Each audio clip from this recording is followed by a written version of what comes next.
지난 시간에 진정 강한 사람은 기도의 사람이라 그랬어요. 말미에.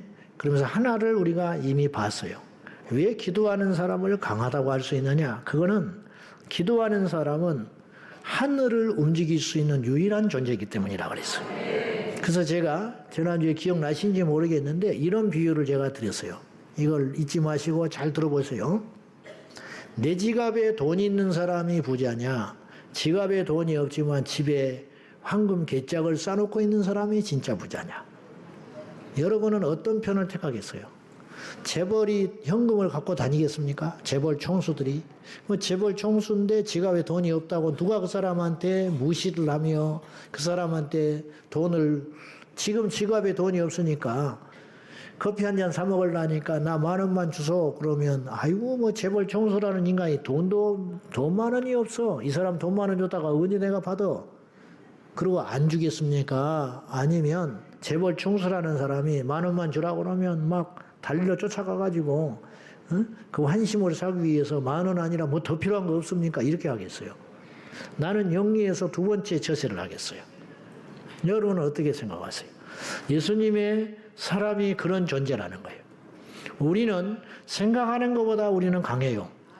근데 우리만 몰라. 마귀는 우리가 강하다는 걸 알아요. 예수 이름으로 거듭난 하나님의 자녀가 얼마나 강한지 마귀가 알아요. 근데 우리가 우리를 알아야 되는데 우리가 정작 모르는 거예요. 베드로가 눈이 떠졌잖아요. 원래 베드로가 예수님의 제자고 만만치 않은 사람이에요. 근데 자기를 몰랐던 거예요. 그런데 나중에 눈이 떠졌어요.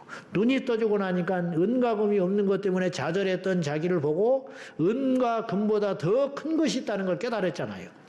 뭐예요? 예수 이름의 권세로. 예수 이름의 권세는 천국문을 여는 열쇠를 가진 존재다. 보물창고에 열쇠를 쥐고 다니는 사람을 누가 무시? 돈 몇 푼이 문제가 아니라는 거예요. 그래서 예수님의 제자들에게 주님께서 70명을 2명씩 짝지어서 파송하시면서 돈을 다 뺐었어요.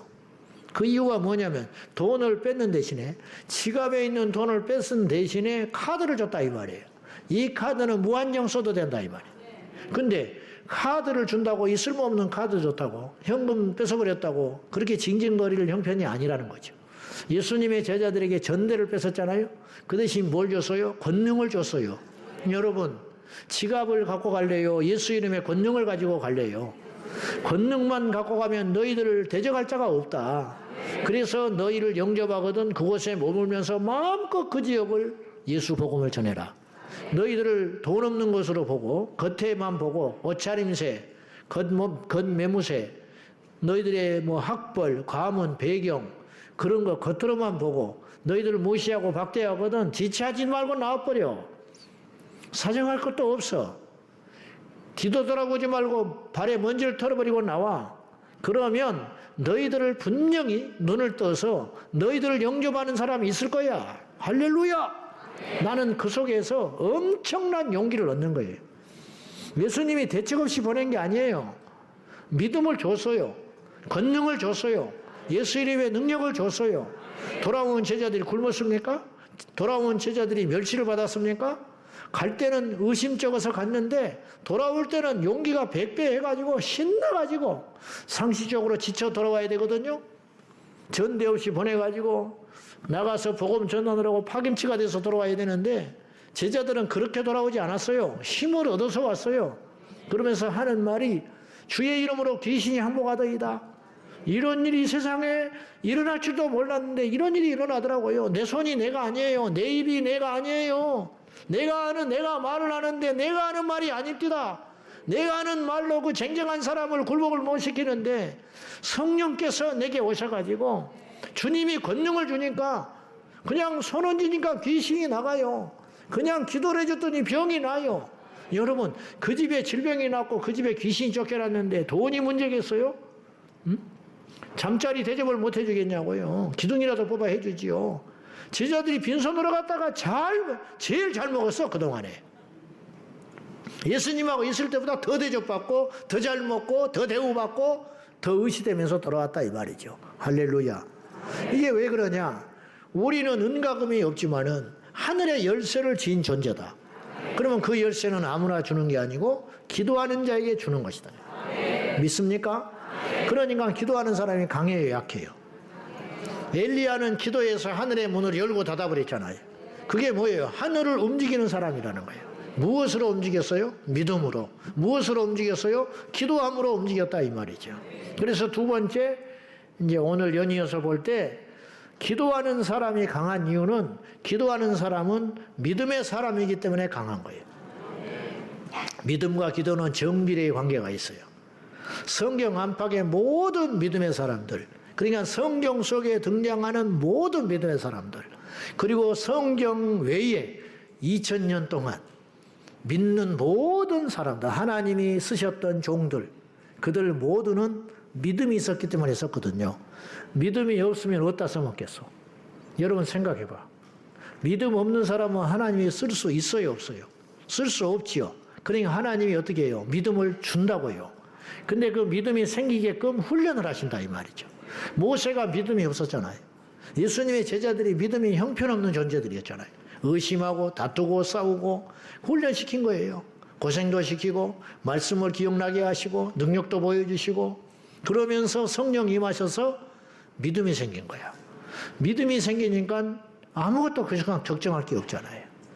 그런데 기도하는 사람들 중에도 믿음의 편차는 있을 수 있어요. 무슨 말이냐? 기도하는 사람들도 이제 막 기도하는 사람도 있고 오랫동안 기도하는 사람도 있고 믿음으로 기도하는 사람도 있고 흉내내는 기도의 사람도 있잖아요. 저는 이렇게 봅니다. 흉내내는 기도를 요구할 필요가 없어요. 흉내라도 내면 한번 따져보세요. 봅시다. 교회를 그냥 나오는 사람이 있어. 그 사람이 우리 안타까우니까 그런 식으로 교회에 나오지 마라. 이렇게 혼내기도 하고 말씀에서 직관적으로 성령께서 터치하기도 하시고 그러는데 따지고 보면 형식적으로도 교회 나오는 사람이 교회 안 나온 사람보다 100배, 1000배 나아요. 왜 그러냐? 그러다 보면 어느 날 진짜가 되는 수가 있어. 기도도 형식적으로 할 수가 있어요. 오늘 이 자리도 추석 부르니까 올 수 있는 거야. 그러나 그분들 정죄할 필요 하나 없어요. 그래도 감사한 거야. 출석 부른다고 왔다는 것 자체가 믿음이라. 출석 안 부르든 오는 것이 더 좋지. 그지만 출석 불러서 오는 것도 그건 보통 믿음이 아니라고. 그런데 그러다 보니까 어느 날 그것이 진짜가 되는 거예요. 그러다 보니 나중에는 출석과 상관없이 누구와 상관없이 이제는 기도하는 사람이 됐다. 얼마나 놀랍습니까? 그래서 우리가 이 기도와 믿음을 이렇게 정리를 하고 싶어요. 저는 기도하는 사람도 믿음의 편차는 분명히 있을 수 있어요. 그렇잖아요. 1학년이 있고 6학년이 있을 수 있다. 근데 점점 커지겠죠. 근데 틀림없는 사실, 믿음의 사람은 100% 기도하는 사람이었다.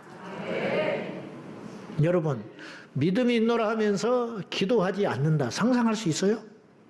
그런 경우는 인류 역사상 한 명도 없었어요. 저는 다 놓고 장담할 수 있어요. 자, 제 말이 틀린 말 아닙니다. 생각해 보세요. 믿음이 있는 사람이 기도가 없다. 그거는 믿음이 없는 거예요. 기도 안 하는 사람이 어찌 믿음이 생기겠어요? 어떤 사람이 믿음이 있다. 어떤 사람이 믿음이 생겼다. 어떤 사람이 자기가 뭐 믿음이 있니 뭐 그런 말 할 필요도 없죠. 그냥 주님을 섬기다 보는데 들으려고 하는 건 아닌데 어느 날 혹은 죽은 다음에 믿음의 종이 같다. 이렇게 평가를 하는 거예요. 그러면 그 사람이 믿음의 사람이 된 거잖아요. 믿음의 사람이 됐다는 칭호는 어디서 오는 것이냐? 기도하지 않고 믿음의 사람이 된 적이 있으면 데리고 나와봐. 응? 한 명도 없다. 한 명도 없다. 그거는 있을 수 없는 일이라는 거예요. 안 먹고 배부르는 것과 똑같은 거예요. 그건 이치에 안 맞는 소리라는 거예요. 이해되시지요, 여러분? 그러므로 어떤 사람이 강한 사람이냐? 기도하는 사람이 강하다. 근데 기도하는 사람이 왜 강하냐? 기도하면 무엇이 생겨요? 믿음이 생긴다. 믿음의 사람은 곧 기도 없이는 믿음의 사람이 되는 방법이 없다. 그런 뜻이에요. 이것이 오늘날도 일어나는 절대적인 현상이라는 거예요. 기도 없이 믿음의 사람이라고 주님이 칭찬하고 인정받는 경우는 단 한 번의 경우도 없었어요. 그러므로 여러분, 우리가 나는 믿음이 없다. 나는 이렇게 믿음이 안 생길까? 그런 거를 백날 천날 상담해도 믿음은 안 생겨요. 그러면 어떻게 해야 되냐? 믿음이 없다고 고민하기 전에 하나님께 매달려 기도하면, 기도하다 보면 어느 날 태산을 움직이는 믿음이 생기고, 환난에 굴복하지 않는 믿음이 생기고, 기적을 일으키는 믿음의 사람이 되어 있는 줄로 믿습니다. 그래서 기도하다 보면 천국 가는 거예요. 기도하다 보면 응답을 받는 거예요. 기도하다 보면 능력이 임하는 거예요. 기도하다 보면 어느 날 하나님 앞에 자기 자신이 성숙한 인격, 성숙한 영성, 뜨거운 불의 사자가 되어 있을 줄로 믿습니다.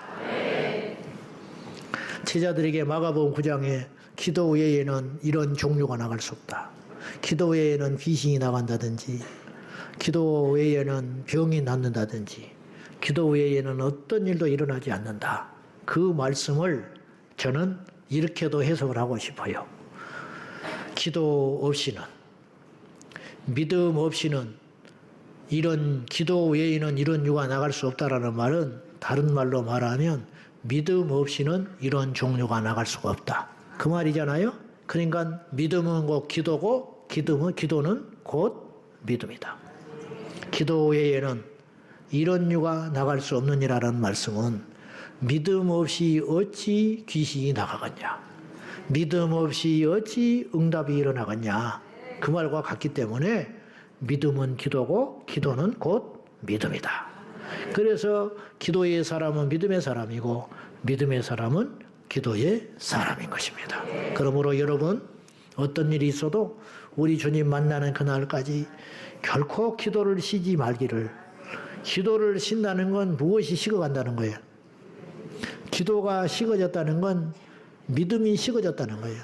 기도를 떠났다는 건 믿음을 떠났다는 거예요. 내가 옛날만큼 기도가 안 돼. 그러면 옛날에 그 믿음이 떨어진 거예요. 틀림없어요. 틀림없어. 어떤 사람의 믿음이 생겼다는 것은 한편으로 그 사람의 믿음의 역량이 커졌다는 거예요.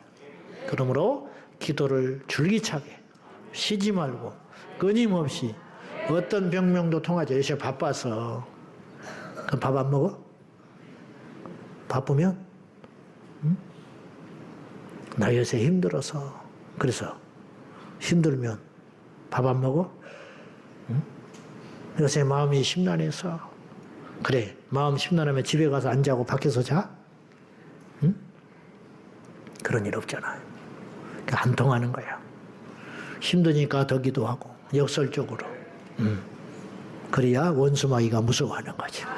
두 번째, 이제 크게 세 번째, 오늘로 두 번째, 기도하는 사람은 낙심하는 법이 없기 때문에 강한 거예요. 기도와 낙심은 함께 할 수 없다고 내가 줄기차게 이야기했어요. 기도와 믿음이 정비례잖아요. 그러면 낙심과 기도는 반비례해요. 무슨 말이냐? 기도하는 사람이 믿음의 사람이었다면 낙심하면 기도가 안 돼요. 거꾸로 기도하면 낙심은 떠나가요. 그죠? 이것도 0.001%도 맞는 소리예요. 자, 누가복음 18장에 예수님께서 1절에 이렇게 말하셨어요. 자, 시작. 예수께서 그들에게 항상 기도하고 비유로 말씀하여. 무슨 비유일까요? 홀로 된 여인의 억울한 사연. 불의한 재판관에게. 그 불의한 재판관은 하나님을 두려워하지 않고 사람들을 무시하는 악질 중에 악질. 형편없는 놈이다 이 말이에요. 예. 그런 최악의 재판관인데, 그런 재판관이 돈 없고 힘없는 여인의 부탁을 들어주겠냐? 뭐 정의로워서 들어주겠냐? 불쌍해서 들어주겠냐? 들어줄 리 만무하다. 근데 그런 형편없는 재판관도 이 여인의 청원을 들어줬다. 그 이유는 너무 귀찮게 하니까. 그래서 불의한 자도 그렇게 했는데 선하시고 신실하신 하나님이 주의 자녀들의 밤낮 부르짖는 기도를 왜 안 들어주시겠냐. 이 소리를 완전히 정반대의 대상을 놓고 예수님이 말씀하신 거죠. 정반대 두 대상을 놓고 하나님의 확실성과 신실성, 이걸 부각시킨 거죠, 예수님이. 그런데 그래서 이 주제는, 이 비유의 주제는 이거예요. 낙심하지 말고 항상 기도해야 된다. 그런데 낙심을 해버리면 기도가 안 된다. 기도를 하면 낙심이 틈탈 틈이 없다. 그러니까 오늘 우리가 기운이 쑥 빠지고 낙심되어 있다면 문제가 커서 그런 것 같지만 실상은 기도가 바람이 빠져버려서 그런 거예요. 문제가 크지만은 자 위로가 안 돼요. 저는 위로하라고 하는 말이 아니에요. 저는 정답을 이야기할 수밖에 없어요. 강단이니까. 그잖아요. 강단이니까 힘 빠지고 낙심한 사람들에게 계속 낙심에 있어라 그러면 그럴 수는 없는 거라는 거죠. 힘을 내라. 너 이러면 안 되잖아. 예수님은 풍랑 앞에서 벌벌 떠는 제자들을 혼냈어요. 위로하지 않았어요. 보통의 경우라면 아이고 내가 깜빡 잠이 들었는데 얼마나 너희들끼리 이 고생을 했느냐 그렇게 말을 해야 정상이신 거예요. 근데 예수님은 인간이 아니시잖아요. 사람이라면 그렇게 말하셔야 돼요. 미안해 한다고요. 막 풍랑을 맞으면서 그렇게 고생하고 있는데 잠을 주무셨으니까 풍랑이 그렇게 일어난지도 모르고 피곤하게 잠을 주무셨으니까 이기적인 거잖아요. 그 늦게 일어나서 아이고 미안하다고 얼마나 고생했냐고 이게 사람은 그렇게 말을 해야 되는 거예요. 그러나 주님은 일단 급한 불을 끄셨어요. 풍랑아 잠잠하라 해놓고는 제자들한테 닦아 세우셨어. 야, 뭘 그렇게 두려워해? 뭘 그렇게 염려해? 아주 웃기는 것들이네 아주 그냥. 이깟 일로 그렇게 두려워해? 너희들이 죽겠냐? 내가 같이 있는데 생각을 해봐라. 막 그렇게 하신 거예요. 위로가 됩니까? 그런데 여기에 정답이 있다라는 거예요. 그런 상황에서도 두려워하지 말라는 거예요. 왜? 그것이 믿음의 사람이니까. 위로받으려고 하지 마세요.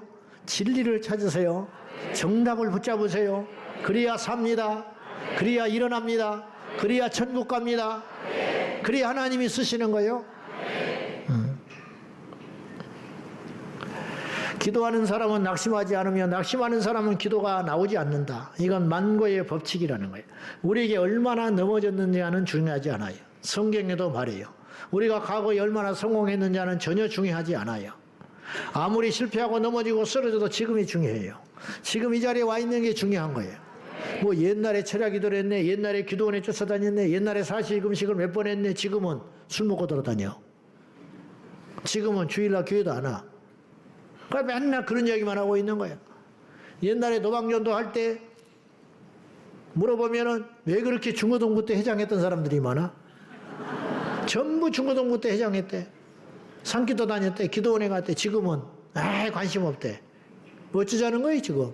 옛날에 그렇게 망나니로 살아도 지금 예수 믿는 게 중요한 거 아니에요? 지금. 과거 우리가 넘어지고 자빠지고 쓰러지고 세상에 흠뻑 젖어 산다 할지라도 지금이 중요하듯이 과거에 쓰러지고 넘어지고 자빠진 게 중요한 게 아니고 과거 일어선 게 중요한 게 아니고 지금 나의 상태가 중요하다는 거예요. 성경은 이렇게 말하잖아요. 우리가 7번 넘어질지라도 의인이라는 건 7번 넘어지되 일어나는 자가 의인이라는 거예요. 몇 번 넘어졌느냐는 하나 중요한 게 아니라는 거예요. 과거가 어떠했느냐는 중요한. 과거에 핍박자였고 해방자였던 사도 바울은 지금 전도자가 됐잖아요. 과거에 복음 전도자요 과거에 불을 내렸던 사람이나 뭐하냐 이 말이에요. 지금 낙심하여 쓰러져 있다면 아무 쓸모가 없다라는 거예요.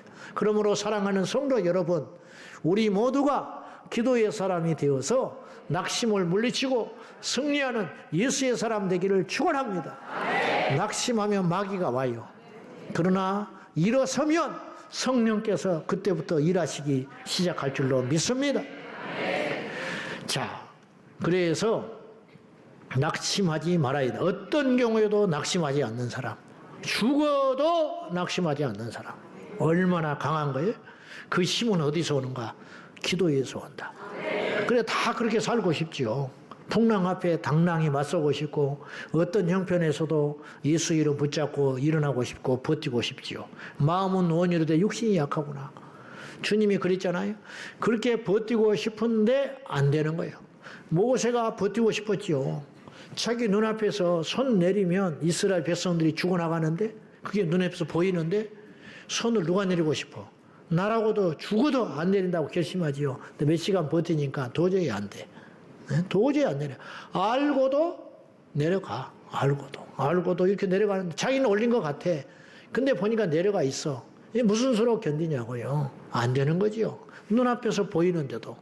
그렇듯이 우리 인간은 낙심하지 말아야 할 것과 버텨야 할 것과 견뎌야 할 것을 알지만 쓰러지는 존재라는 거예요. 그러면 어디서 견딜 수 있는 힘이 외부에서 와야 되는데 내게서 생겨날 것은 아니니까 그 외부의 힘은 무엇을 통로로 오는 것이냐? 기도의 통로를 타고 기도의 통로를 타고 내 영혼에 힘이 들어와서 이런 일 같으면 분명히 쓰러져야 돼. 이런 일 같으면 분명히 떠나가야 돼. 이런 일 같으면 분명히 좌절하고 낙심하고 울며 불며 집에 처박혀 있어야 되는데 무슨 일인지 나온다 이 말이죠. 마귀가 무시무시하게 생각하는 사람, 흔들어도 흔들리지 않는 사람, 무릎을 꿇혀도 꿇어있지 않는 사람, 절망과 늪에 빠져 던져버려도 다시 일어나는 사람. 마귀가 볼 때는 보통 성가신 존재가 아니야. 마귀가 볼 때는 보통 두려운 존재가 아니라 이렇게 강한 믿음의 용사가 저와 여러분 되기를 주님의 이름으로 축복합니다. 그냥 건드리면 자빠져 버리는 사람, 그냥 발만 걷어버리면 분명히 100% 넘어져. 얘는 그냥 끝나는 거야. 틀림없어. 마귀의 예상이 탁탁 맞아 떨어지는 사람. 얼마나 한심한 거예요. 그런 사람이 되지 말고 어떤 경우에도 넘어지지 않는, 이 정도 같으면 예수 떠나야 돼. 이 정도 같으면 교회 떠나야 돼. 이 정도 같으면 사명을 감당하지 않고 벗어 던져버려야 돼. 그런데 버티는 사람. 무시무시한 사람. 결코 낙심한 적이 없는 사람.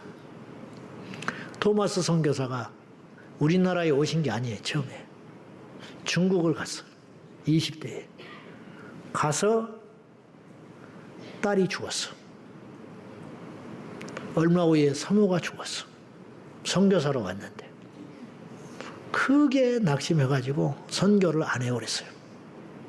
그리고 영국에 파견된 무역 사무실에서 일을 하고 있었어요. 그러다가 다시 불릴 듯 사명이 일어났어요. 그리고 제너럴 셔머너를 타고 조선 땅에 온 거예요. 그리고 대동강변에 모래톱에 걸쳐가지고 성경책을 건네주고 순교를 했어요. 만약에 완전히 좌절해서 낙심하여 점점점 낙심에 이제 막 조여오는 거죠. 딸이 죽었죠. 아내가 죽었죠. 나이는 젊은데 성교하러 왔는데 모든 길을 막혀버렸죠. 원망하고 탕진하고 예수 떠나고 예배 떠나고 복음 떠나고 일반인 됐으면 토마스 선교사는 그냥 끝난 거예요. 안 그랬을 거예요. 그 고비에 간 거예요. 거기까지. 천하 장사 없습니다. 그런데 토마스 선교사가 다시 일어난 거죠. 그리고 제너럴 셔머너에 몸을 실었어요. 얼마나 위대한 역사네. 마귀가 볼 때는 끝난 줄 알았어요. 숨통을 끊어버린 줄 알았어. 근데 뽀적뽀적 일어나더니 다시 복음 들고 조선 땅에 와버린 거예요. 어때요?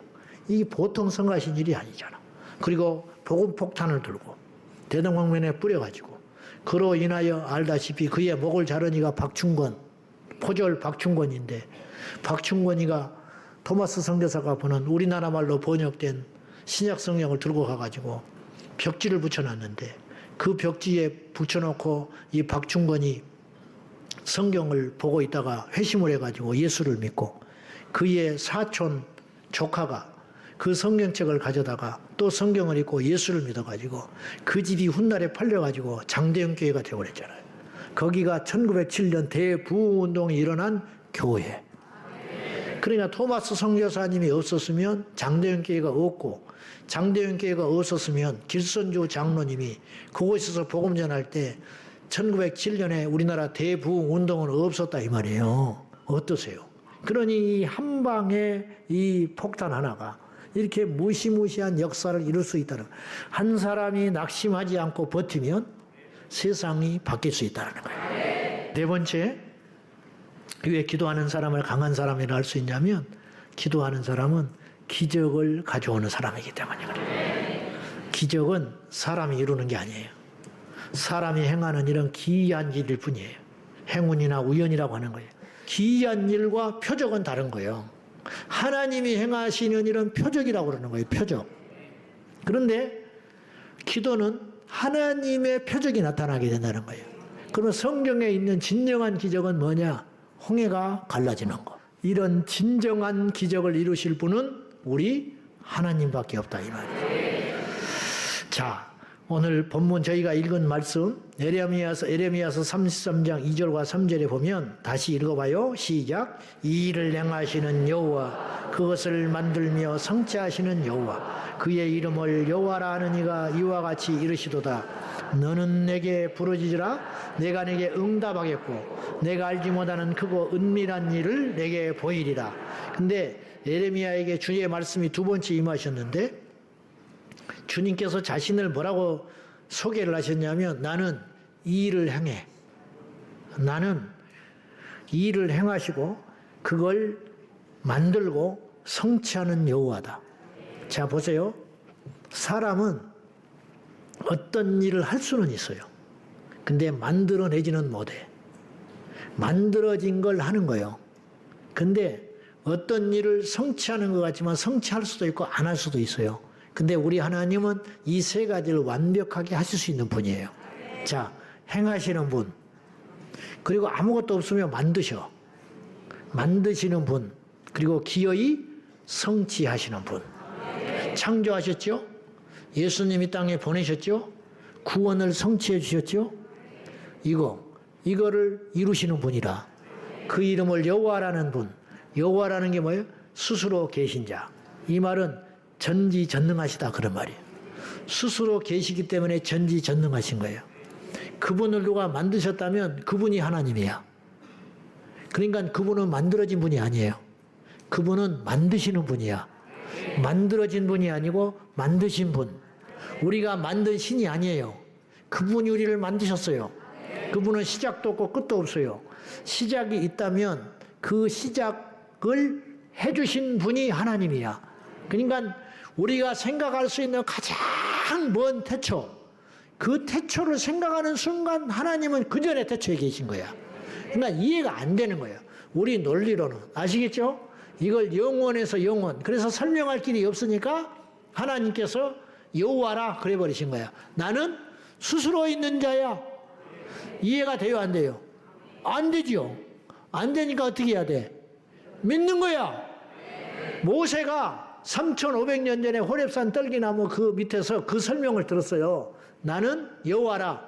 여호와가 뭡니까? 스스로 있는 자가 이르노라. 너는 내 백성을 구원하라. 그 설명을 3,500년 동안 지금까지 해도 모세는 못 알아들어. 알겠어요? 그래 어떻게 해야 돼?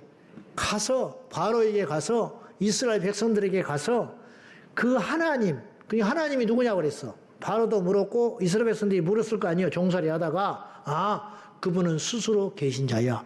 그 또 질문을 했어. 스스로 계신 자가 뭡니까? 그냥 믿어. 그러면 그런 줄 알아. 근데 못 알아듣죠. 받아들일 수 없죠. 그래서 하나님이 뭘 줬냐? 기적을 준 거야. 네 손에 든 지팡이를 봐라. 던져라. 던졌어. 뱀이 됐어. 이건 기이한 일이 아니요. 기적. 다시 집으라. 집음에 지팡이 되니라. 그러니까 누가 증거돼요? 하나님이 증거돼요. 사람들이 몰라. 여호와가 누군지 몰라. 근데 하나는 알아. 이런 기적을 모세가 하고 있는 건 아니야. 그가 믿는 그를 보낸 신이 하고 있는 일이야. 그건 다 알 수 있다는 거죠. 그러므로 우리 하나님은 일을 행하시는 분이요. 그 만들어내서 어떤 일을 성취해 주시는 분이라는 거예요. 그분이 장담을 하셨어요. 너는 내게 부르짖으라. 내가 내게 응답하겠고 내가 알지 못하는 크고 놀라운 비밀을 보이리라. 할렐루야. 우리 하나님이 이런 분이라요. 우리가 대박 난 거야. 우리가 복을 받은 거야. 이런 하나님 우리를 불렀어요. 그리고 우리에게 기도하라고 말하셨어요. 능력 없는 자가 말을 하는 건 헛소리야. 모든 걸 행하시고 모든 걸 만드시고 모든 걸 성취하시는 여호와 하나님이 우리에게 명하시기를 마음껏 부르짖어서 말만 해. 내가 다 이루어질 거야. 다 보여줄 거야. 그 하나님 앞에 기도한다는 건 얼마나 멋지고 위대하고 강한 일이냐 이 말이에요. 하나님의 손에 붙잡혀가지고 날마다 가는 곳마다 기적을 일으키는 기적의 덩어리, 기적의 역사를 이루는 기도의 용사가 되어서 하나님 옆에 가야 할 줄로 믿습니다. 다섯 번째로 기도하는 사람은 왜 강하냐? 어떤 환경에도 굴하지 않고 승리할 수 있기 때문에 강한 사람인 거예요. 강한 척에도 사람은 환경이 있을 수가 없어요. 그래서 나온 말이 자리가 사람을 만든다. 그런 말 있잖아요. 자리가 사람을 만들어. 왕이니까 그 자리에 있는 것 같지만 그 자리에 앉아 있으니까 왕처럼 되는 거예요. 근데 환경을 이기는 유일한 존재가 있어요. 예수의 사람. 바울은 나는 부한 데 처하기도 하고 가난한 데도 처한다. 사람은 부한 데 처하면 부한 사람처럼 되고 가난한 데 처박아 놓으면 비참해지는 거예요. 근데 바울은 가난한 데 처하도 나는 부자를 만나도 기죽지 않고 가난한 자를 만나도 멸시하지 않아. 나는 영혼만 봐. 그 소리거든요. 나는 부한 데 처해봤기도 하고 가난한 데도 처해봤어. 근데 그런 모든 것이 나를 어찌하지 못해. 나를 어찌하는 분은 주님밖에 없어. 그래서 빌립보서 감옥에 갇혀 있는 바울이 빌립보 교회에 기뻐하라. 거꾸로 된 거예요. 감옥 밖에 있는 사람이 바울에게 편지를 보내면서 힘내세요. 기죽지 마세요. 좋은 날이 옵니다. 기뻐하세요. 하나님이 함께 하십니다. 그래야 되는데 정반대가 됐어요. 빌립보서를 읽어보면 궁궐에서 편지 보내는 것 같아요. 그러나 그는 로마 감옥의 칙칙한 지하에서 한치 앞을 모르는 상황에서 가죽 피지에 파피루스에 글을 쓰고 있는 사람이에요. 그것이 기쁨의 서신이에요. 빌립보서가. 여러분, 말은 쉽지 않아요. 그지만 예수 믿는 사람은 환경의 지배를 받으면 그것이 주인이 되는 거예요. 우리 주인은 하나님이기 때문에 이 천지 만물의 주인이 하나님이시고 죽은 이후에 영생을 준비하신 분이 하나님이고 심판을 준비하는 분이 하나님이기 때문에 절대로 이 땅의 것에 흔들리면 안 돼요. 아멘입니까? 일단 마음을 딱 먹어요. 그렇게 마음 먹고 그 다음에 그 마음을 지킬 수 있는 건 어디서 오는 거예요? 기도에서. 마지막 여섯 번째, 기도하는 사람은 왜 그렇게 강하냐? 영권을 가졌기 때문에 강한 거예요. 영권은 우리가 이제 이런 기도 하잖아요. 물권을 주세요. 인권을 주세요. 영권을 주세요. 우리나라는 세 개를 좋아하니까 항상 1, 2, 3. 그래서 이 사람한테 물권을 주십시오. 부자 되게 해주라 이 말이에요. 이 사람의 인권을 주고 사람이 따라붙게 해주라 이거예요. 그 다음에 이 사람에게 영권을 주십시오. 근데 다른 거는 세상에 속한 거예요, 사실은. 근데 영권은 영에 속한 거잖아. 노력에서 오는 게 아니에요. 힘으로 능으로 되지 아니하되 무엇으로 된다? 힘으로 능으로는 세상의 것이라는 거예요. 힘, 자기가 어떤 지식의 능력, 어떤 그런 세상의 백그라운드, 이런 능력, 이런 것으로는 안 된다. 오직 여호와의 영, 여호와의 신, 성령으로만 되는 일이 있더라. 그게 뭐냐? 복음 전하는 일. 그게 뭐냐? 한 사람을 예수께로 인도하는 일. 이게 영권이 있어야 가능하다는 영권. 할렐루야. 근데 이 영권은 어디서 오느냐? 기도에서 온다는 기도. 그래서 예수님은 영권을 가지셨어요. 영권. 예수님은 재물도 없었죠. 사람도 떠나갔지요. 나중에 홀로 십자가 지셨어요. 그런데 예수님은 항상 영권이 있었어요. 그래서 예수님은 하나님과 통하는 자였고 그가 겟세마네 동산에서 제자들이 두려워 떨고 도망가고 설치되고 하다가 다 가버렸지만은 네로다 할 때 그를 잡으러 온 로마 군이 뒤로 넘어지고 말았어. 영적 권세가 있었기 때문에. 주님이 거라사 지방에 가셨을 때 귀신 들린 자가 예수님께 와서 따라 붙었어요. 내 때가 아직 이르지 않았는데 어찌하여 당신이 와서 괴롭게 하냐고. 하나님의 지극히 높으신 아들이요 하면서 벌벌 떨고 나타났어요. 영권이 있기 때문에 그렇다는 거예요. 베드로의 영권을 봐요. 기도하러 성전에 가다가 안전명의를 보고 예수의 이름으로 일으켜버렸잖아요. 이게 영권이라는 거죠. 베드로는 영권을 가졌기 때문에 그가 말하면 됐어요. 아나니아 삽비라에게 꾸중을 하니까 그들의 영혼이 떠나가 버렸어요. 기가 막힌 일 아닙니까? 하나님이 하신 일이에요. 바울은 복음 전파를 방해한 마술사 엘루마에게 이렇게 영권을 가지고 선포했습니다. 마귀의 자식이요, 의의 원수된 자여, 네가 맹인이 돼가지고 얼마 동안 앞을 보지 못하리라. 이게 딱 명령해버린 거예요. 그러니 어떻게 된지 알아요? 그 즉시 앞이 안 보여가지고 자기를 데리고 다닌 사람을 찾아서 헤매게 다녔어요. 근데요, 여기서 바울의 그 세밀함이랄까, 그 바울의 그 어쨌든 이 영혼을 그래도 끝까지 버리지 않으려는 그것이 어디에 담아져 있냐면 얼마 동안 그랬어요. 근데 바울이 영원토록 네가 앞을 보지 못하고 맹인이 될지어다. 그러면 죽을 때까지 맹인으로 살아가는 거예요.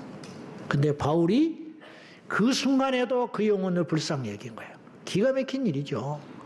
네가 얼마 동안 해를 보지 못하리라. 그래서 그 얼마가 전체적인 뉘앙스에서 며칠이나 길어야 한 주 한 달이지. 얼마나 무시무시한 일이에요. 박수무당 엘루마가 깝치고 돌아다니다가 바울이 네가 의의 원수고 하나님의 원수된 자다. 네가 이렇게 영혼들을 흔들고 다니고 미혹하고 다니고 속이고 다니니 네 죄가 크다. 그러니까 네가 얼마 동안 맹인이 되어 해를 보지 못하리라. 그러면 다 그런 말을 할 수는 있죠. 그러나 바울이 말을 하니까 무서운 거라는 거예요. 왜? 영권이 있으니까. 바울이 뭐가 있어요? 가난했다고 그랬잖아요, 자기가. 물론 부할 때도 있죠. 그러나 그건 아무런 문제가 아니라는 거예요. 그게 사람이 어디가 있어요? 스스로 로마 시민권을 포기했는데 외롭고 힘들고 거기다 육체 질병까지. 그러나 바울에게는 영권이 있었다. 영권. 얼마 동안 맹인되어 해를 보지 못하리라. 얼마나 무시무시한 거예요. 이게 영권의 힘. 그건 어디서 오느냐? 끊임없는 기도에서 온다 이 말이에요. 영적 권세를 가지고. 사단이 나한테 이렇게 역사하는구나. 내가 또 이렇게 공격을 하는구나. 이것들이 아주 그냥 확 분별을 해가지고 물리치고 승리하고 영혼을 건져내고 우리 자식을 기도함으로 주의 보혈을 덮여서 영권을 가지고 평소에는 막 이렇게 하다가 이리 와봐.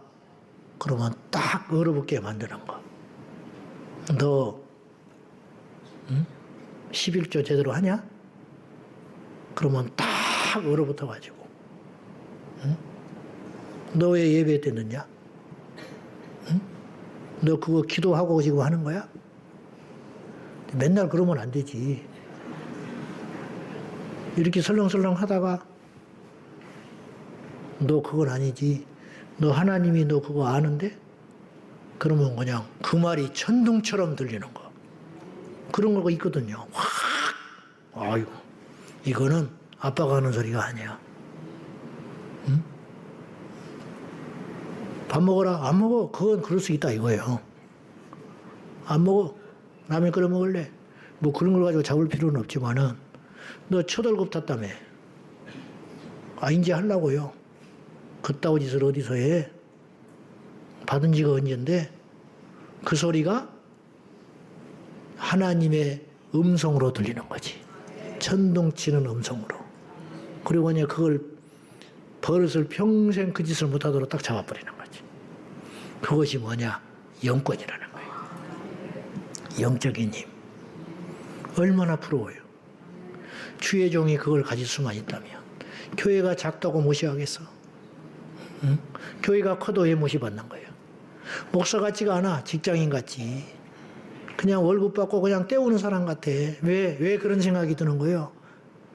좋다고 모셔놨는데, 박사학위가 몇 개라고 해서 모셔놨는데, 설교 잘한다고 모셔놨는데, 왠지 뭐가 없다 이 말이요. 그러면 그것이 느껴지게 하는 그건 뭐냐? 말은 표현은 못하지만은 본인도 말을 안 하고 성도들도 말을 안 하지만 뭔가 비어있고 허전하고 뭔가 찾아 헤매는 그게 뭐냐? 영권이다, 영권. 그거 맨질맨질한 거 말고, 뺀질뺀질한 거 말고, 투박하지만 뭔가 묵직한 거, 그거 뜨거운 그것이 도대체 뭐냐 이거예요. 언제부터 그것이 없어지기 시작했다, 한국교회 강단에서. 그건 어디서 오는 거냐? 유일하게 무릎에서 온다. 무릎. 기도에서 온다. 기도에서. 틀림없어요. 그것이 없으니까 바람 빠져버리지. 그것이 없으니까 바람 빠져버리. 눈물이 없죠. 애통이 없죠. 부르짖어도 답답하기만 하고 외쳐도 반응이 없고 받고자 해도 받을 수 없는 그 비극은 과연 어디서 일어나는 것이냐. 이해되지요, 여러분? 내가 설명을 다 못하겠어. 왜? 보이지 않으니까. 그러나 존재하니까. 요한복음 3장에 성령으로 난 사람은 이와 같다. 바람이 힘이도 불 때 어디서 왔다 어디로 가는지 알지 못하니라. 그러나 있잖아. 그게 성령의 역사다 이 말이에요. 설명할 수 없고 붙잡을 수 없고 표현할 수 없지만 이렇게는 말할 수 있어.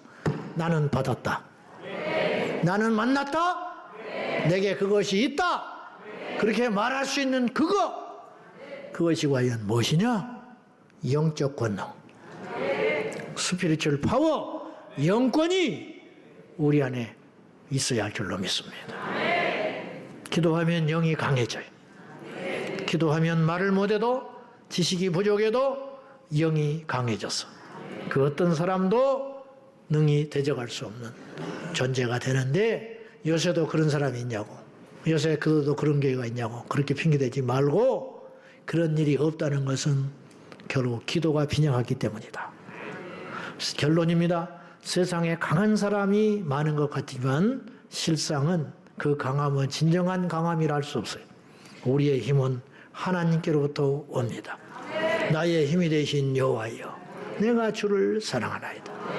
주는 나의 산성이시고 주는 나의 피할 바위시오, 주는 나의 피할 산성이 되시나이다. 우리의 힘은 하늘에서 임합니다. 그 진정한 힘은 믿음의 통로를 타고 기도하는 사람에게 임하는 것입니다. 우리 평생 기도하여, 할렐루야, 오늘 딱 결단해요. 어떤 경우에도 기도하자. 낙심하지 말자. 환경에 매이지 말자. 하늘을 나의 유일한 힘의 근원으로 삼고, 가난하다고 기죽지 말고, 약하다고 기죽지 말고, 못 배웠다고 기죽지 말고, 할렐루야! 하나님이 우리와 함께 하시니까. 정신승리만 말하는 게 아니에요. 진짜로 그 모든 것들이 내 것이 되는 유일한 길이 있는데, 바로 그것이 기도의 능력이다. 기도는 모든 것을 가능하게 하며, 기도는 하늘의 능력을 끌어내리며, 기도는 엘리야는 우리와 성경이 같은 자로 돼 그가 기도한즉 하늘이 비를 내리지 아니하고, 다시 기도한즉 하늘에서 비를 내리고 열매를 맺었느니라. 성경이 같은 자로 돼 우리와 똑같다 이 말이에요. 여러분, 어떤 상황에서도 기도하면 하나님 반드시 협력하여 선을 이루시는 위대하신 하나님. 한 달 기도해봐요. 뭔가 나타나기 시작해. 근데 안 된다. 1년 기도해. 그래도 안 되더라. 10년을 기도해. 그래도 안 되더라. 죽기 전에 반드시 나에게도 이런 일이 일어나는구나. 나에게도 이런 날이 오는구나. 나에게도 이런 역사가 일어나는구나. 반드시 할렐루야. 그 비전과 소망을 가지고 거기까지 기도하는 저와 여러분 되기를 주님의 이름으로 축원합니다. 여호수아가 정탐꾼을 보내면서 그림을 그려오라고 그랬어요. 땅을 분배하기 전에 지도를 그려오라고 그랬어요. 하나님의 전략. 미리 정복 가서 나누지도 않았는데, 그 땅에 들어가지도 않았는데 지도를 그려왔는데 놀라지 마시오. 그대로 됐어. 그 땅이 내 땅이 됐어. 오늘 여러분에게 각자에게 하나님이 주신 열망이 있어요. 그걸 오늘 기도하세요. 하나님 반드시 때가 되면 이루시게 될 줄로 믿습니다.